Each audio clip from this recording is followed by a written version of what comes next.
This might genuinely be one of the worst trade rumors we've seen in a long time. And that says a lot. Warriors fans are used to seeing wild proposals every offseason. But this one takes the cake. A new report dropped suggesting that the Milwaukee Bucks are eyeing Jonathan Kuminga in a potential sign and trade scenario. And let me tell you right now, Bucks fans are already celebrating as if they've just pulled off the greatest heist in modern NBA history. But if this goes through, and that's a big if, it would be nothing short of a disaster for the Golden State Warriors. We're talking about a potentially franchise-altering mistake, and we need to dig deep into what's being said.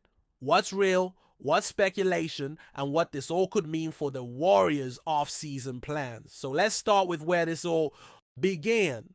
Over the last 24 hours, Warriors Twitter, Reddit, and pretty much every fan forum exploded after a tweet started making the rounds. The tweet, allegedly from an NBA insider, claimed that the Bucks have been exploring a sign-and-trade deal to acquire Jonathan Kuminga. Now on its own, that's not entirely shocking. Kuminga is one of the few young assets in the league that still holds real upside. He's athletic, explosive, has shown improvement every year, and still has untapped potential. Of course teams would be interested. But here's where things get wild. The deal being floated includes Kyle Kuzma and a first-round pick, get this, from the year 2031. That's not a typo. A first-rounder that's 7 seasons away. That would be like someone in 2016 offering you a pick in 2023. It's a total lottery ticket with no real value right now. And Kuzma, don't get me started. The Warriors supposedly showed little interest in Kuzma as a return, which makes perfect sense because nothing about this deal adds up. Let's break down Kuzma for a second. Last season, he put up around 15 points per game with under 6 rebounds and just over 2 assists. He shot 43% from the field and a miserable 30% from 3. That is not the kind of return you want for Jonathan Kuminga. Not even close. You'd expect at least a high upside young player or a real draft asset. Instead, it's an inefficient wing with declining defensive metrics and a bloated contract. And speaking of the contract, Kuzma is set to make $22 million next season, followed by a slightly lower figure the year after. That's a huge cap hit for a guy whose value on the court doesn't even come close to justifying that number. Even if the Warriors were in a place where they needed veteran help or scoring off the bench, this wouldn't be the answer. It's just bad business. But here's the twist. There's no actual source cited for this trade rumor. None. The tweet in question doesn't say per league sources or I'm hearing. There's no verified report backing it up. And trust me, I searched everywhere. There's no legitimate NBA reporter or outlet saying that the Bucks have offered Kuzma and a 2031 first for Kuminga. It's speculation. Now compare that to the reports we've seen from people like Anthony Slater of The Athletic. Slater is plugged in. He's been covering the Warriors for years and has real sources. When he reports on something, even if it doesn't always pan out, there's at least some basis in reality. He recently mentioned that the Wizards, Heat, Bulls, Nets, and yes, even the Bucks have shown varying levels of interest in Kuminga. And crucially, he wrote, according to league sources. That's the difference. There's some level of accountability there. And that's the part that fans need to pay attention to. Every offseason, especially around free agency, the NBA becomes the Wild West of reporting. Agents feed information to reporters. Teams leak rumors to drive up trade value. Players' camps push narratives to gain leverage in negotiations. It's all a game. And if you're not careful, you'll fall for something that has no basis in reality. But back to this specific rumor. Even if the Bucks are interested in Kuminga, which we know is likely true, there's a massive difference between interest and having the pieces to actually make a deal work. Milwaukee isn't exactly swimming in young talent or trade assets. They're a veteran-heavy team built to win now around Giannis Antetokounmpo. The idea that they'd somehow land Kuminga by offering up Kuzma and a future first that's nearly a decade away, that's laughable. Now, I wanted to make sure we covered every angle here, so I ran the numbers through a trade machine. I gave Kuminga an estimated first-year salary of $25 million, just to be conservative, and matched it against Kuzma's contract. The machine actually failed a deal due to salary matching rules. There's a $2 million gap that pushes it out of the allowable range under the new CBA. Unless the Warriors throw in additional filler or a trade exception is used, it doesn't even work on paper. And even if you do find a way to make the money match, you're still looking at a terrible return for a player who was arguably your second best asset behind Stephen Curry. Let's not forget Kuminga is just 21 years old. He averaged nearly 17 points per game in the second half of last season and was one of the few bright spots in what was otherwise a frustrating year. The upside is real. The fit next to Curry and Draymond is still developing, but the potential is there. What's even more concerning is how some fans are reacting to this rumor like it's already a done deal. Social media is full of posts saying things like Kuminga to Milwaukee makes so much sense, or Kuzma would thrive with the Warriors. Stop. That's not the point. It's not about whether Kuzma can play. It's about the value you're giving up.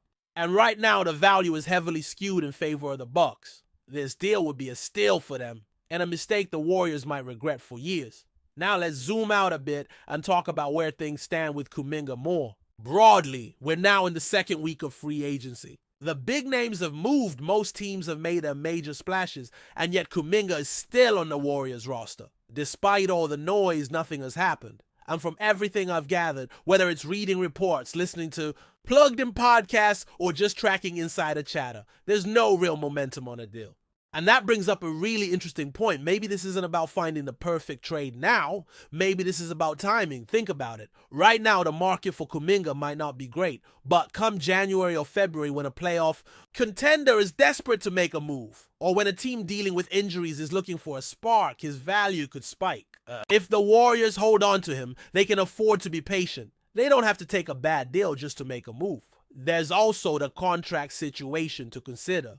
Kuminga is due for a new deal soon, and depending on what kind of number he's asking for, that could be impacting his trade market. Teams might be hesitant to give up serious assets for a player they'll have to pay right away. But again, that's not a reason to settle for a bad offer now. It just means the Warriors need to play this smart.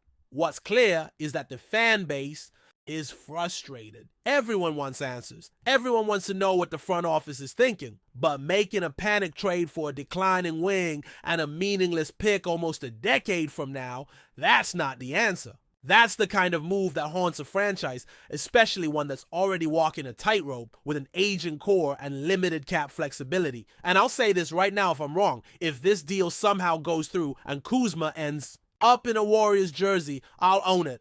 I'll come back and break it all down, analyze how it happened, and give you my honest take on what it means. But based on everything I'm seeing right now, this trade doesn't make sense from any angle. Basketball, financial, or strategic. The Warriors still have options. They still have time. And unless something significant changes, it looks more and more like Kuminga will begin the season in Golden State. And honestly, that might be the best outcome at this point. Let the season play out. Let him continue to develop. And if things still aren't clicking by the trade deadline, reassess.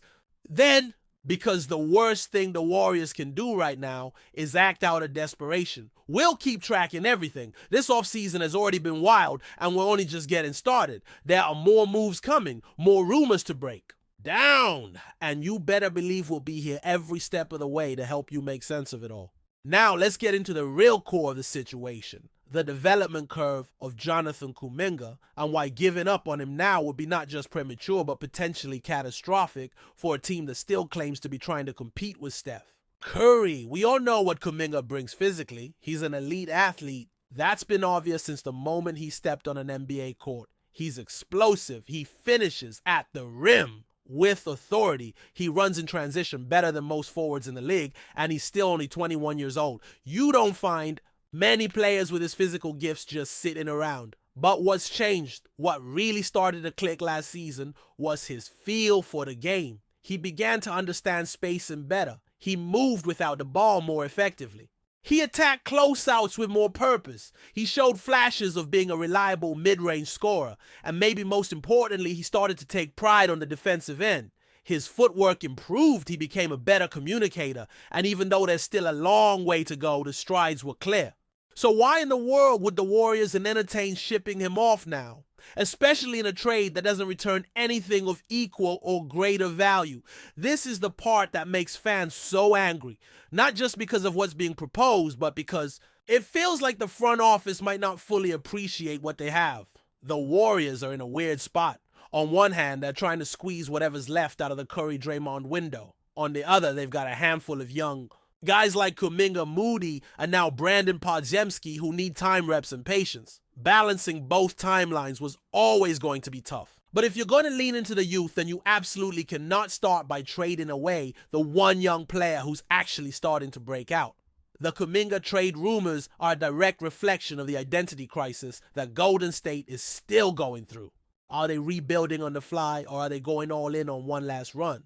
Because the moves they make or don't make this offseason will tell us exactly which direction they've chosen. Now let's get back to the media noise surrounding all this. One of the most dangerous things for fans right now is how easily misinformation spreads. All it takes is one tweet, one vague report, and suddenly it's treated like gospel. And what's frustrating is that platforms like X, formerly Twitter, and even some blogs and podcasts don't always hold themselves to any journalistic standard. They don't vet sources, they don't provide context, and sometimes they don't even do basic fact-checking. And the worst part, these rumors can influence real decisions. Front offices hear the chatter, agents monitor the reactions. Sometimes narratives get pushed simply to stir the pot or to create leverage. If a team wants to drive up the market for a player, they might leak that another team is interested, even if there's no legitimate offer. If a player's camp wants out, they might float rumors to make the current team uncomfortable. It's all part of the game. That's why fans need to be careful about what they believe, and why it's important to stick with reporters who actually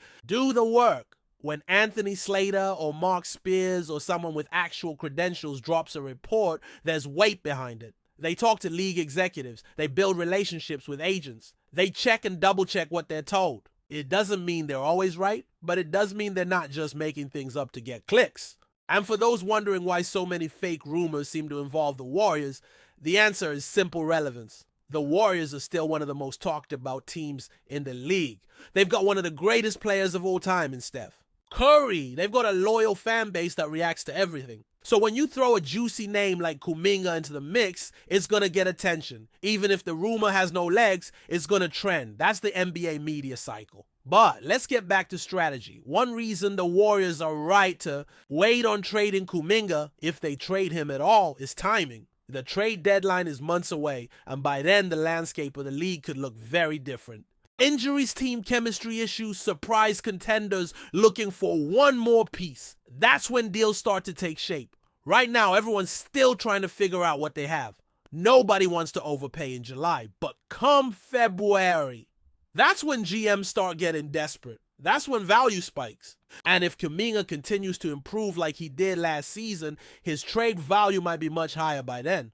Or better yet, maybe he proves that he's untouchable. That's the dream scenario. Because even if the Warriors don't make a title run, next year having Kuminga as part of the next era matters. You can't build a post-Curry future without players like him. Now let's talk about the cap situation, because that's another major factor in all this.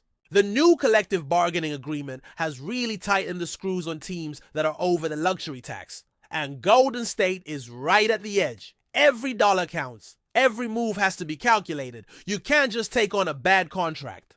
Like Kuzma's without serious consequences. It's not just about dollars either. The CBA restricts roster flexibility, access to mid-level exceptions, and the ability to make trades once you hit certain spending thresholds.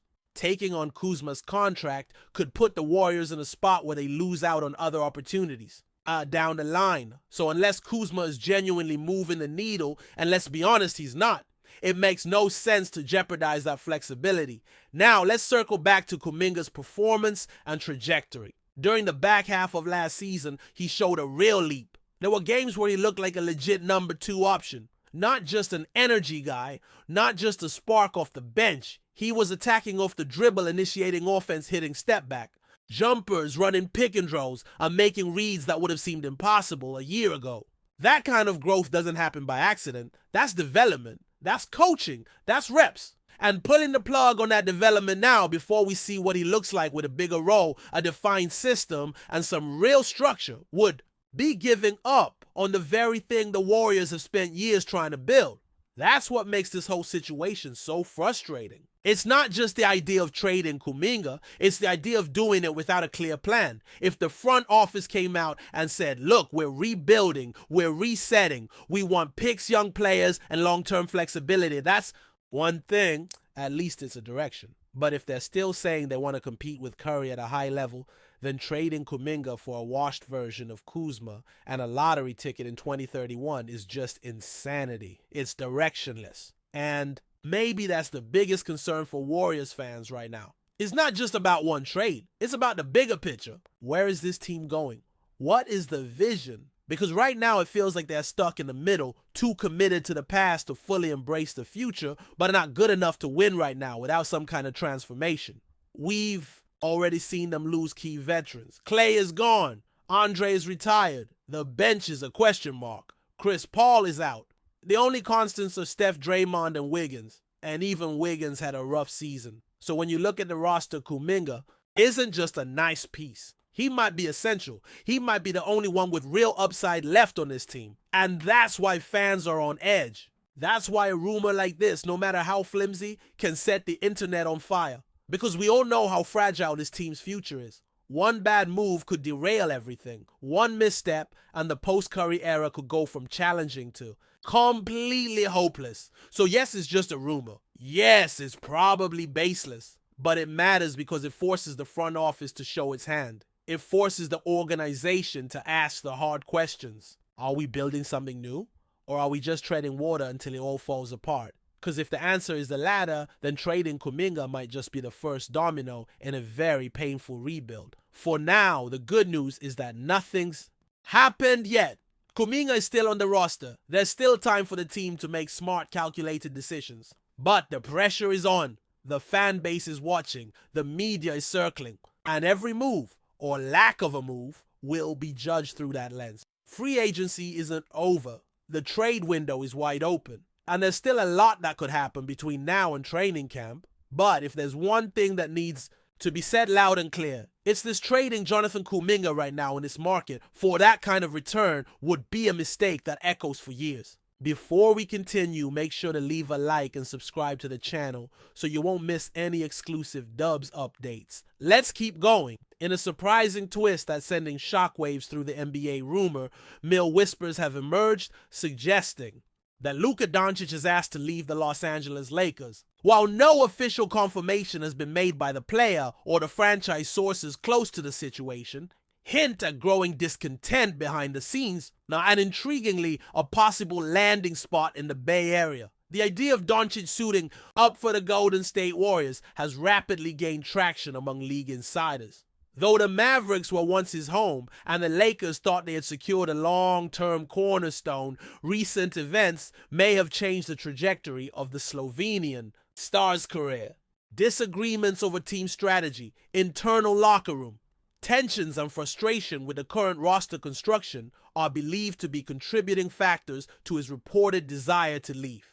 Golden State, meanwhile, is quietly preparing for the post-Steph era, and acquiring a superstar like DONČIČ could revitalize their championship hopes. The fit is tantalizing. Pairing Luka's offensive genius with a Warriors' well-oiled system, still powered by veterans and an emerging young core, could create a new super team capable of dominating the league once again. Of course, such a blockbuster move would require seismic shifts. Trade scenarios being floated involve a combination of draft picks, key rotation players, and perhaps even one of the Warriors' young stars. The Lakers, if indeed considering DONČIČ's departure, would be hard-pressed to find a better deal. But letting go of such a generational talent could prove controversial, to say the least. For now, it remains a rumor, albeit one gaining momentum. NBA fans and insiders alike are watching closely as the situation unfolds. If there's any truth to the whispers, the 2025 offseason could be headed for one of the biggest shakeups in recent memory.